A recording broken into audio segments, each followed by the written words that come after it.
রাজনৈতিক দল গঠন করছে নাহিদ, আসিফ, সার্জিসরা। অনেকেই অবাক হয়েছেন, তাই না?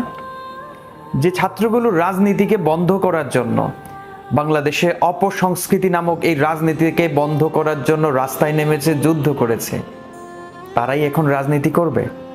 বাংলাদেশে এত বড় বড় দুটি দল থাকা সত্ত্বেও তারা রাজনীতিতে আসবে? সত্যিকার অর্থে কি জানেন? এই রাজনীতি থেকে যেদিন অর্থ উপার্জন বন্ধ হয়ে যাবে না, সেদিন থেকে আর কেউ রাজনীতিতে আসতে চাইবে না। এই কথাটা শুনতে একটু তিতা লাগলেও এই কথাটাই সত্য। রাজনীতি হচ্ছে একটা গণতান্ত্রিক অধিকার। প্রত্যেকটা মানুষের জীবনেই রাজনীতি করার অধিকার আছে। আদৌ কি সবাই এই রাজনীতি শব্দটার অর্থ সঠিকভাবে ব্যবহার করে?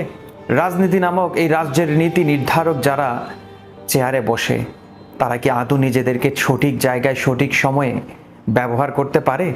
কখনোই পারে না। এই রাজনীতির চেয়ারের পাশে দুজন মানুষও দাঁড়িয়ে যায়। ডান দিকের মানুষটা বলে, চলুন ভাই ডান দিকে যাই। বাম দিকের মানুষটা বলে, চলুন ভাই বাম দিকে যাই। এই দুজনকে মানাতে গিয়ে রাজনীতি নামক এই শব্দটা আর সঠিক পথে যেতে পারে না, সঠিক গন্তব্য খুঁজে পায় না। আপনারা জানলে অবাক হবেন,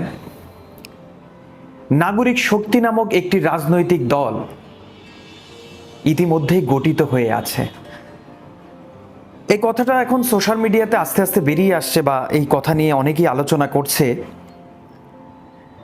এবং নাহিদ, সার্জিস, আসিফদের বিগত দিনেও এই গণতান্ত্রিক শক্তি, নাগরিক শক্তি, এই শক্তি নামক দলগুলোর সাথে সক্রিয় হতে দেখা গিয়েছিল। তারা কি সেই গণশক্তি, নাগরিক শক্তি নামক ওই দলগুলোকে জাগ্রত করে নতুন রূপে বাংলাদেশকে সাজাতে চাচ্ছে? আমি যদি ব্যক্তিগত মতামত দিতে চাই, হ্যাঁ, তোমাদের স্বাগতম জানাই, তোমাদের স্বাগতম জানাই।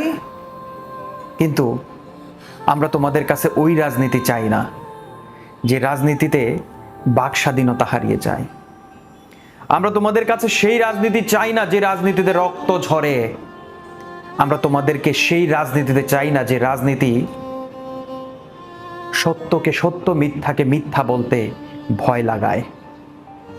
আমরা সেই রাজনীতি তোমাদের কাছে চাই না যে রাজনীতি মায়ের কোল খালি করে দেয়, কত বাবাকে রিক্সা চালাতে বাধ্য করে।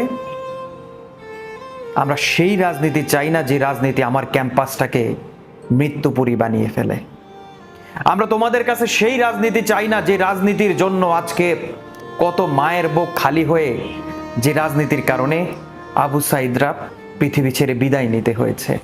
আমরা সেই রাজনীতি চাই না যে রাজনীতি গণ অভ্যুত্থানে পরিণত করতে বাধ্য করেছে। আমরা সেই রাজনীতি চাই না যে রাজনীতি আমাকে গণভবন লুট করতে বাধ্য করেছে।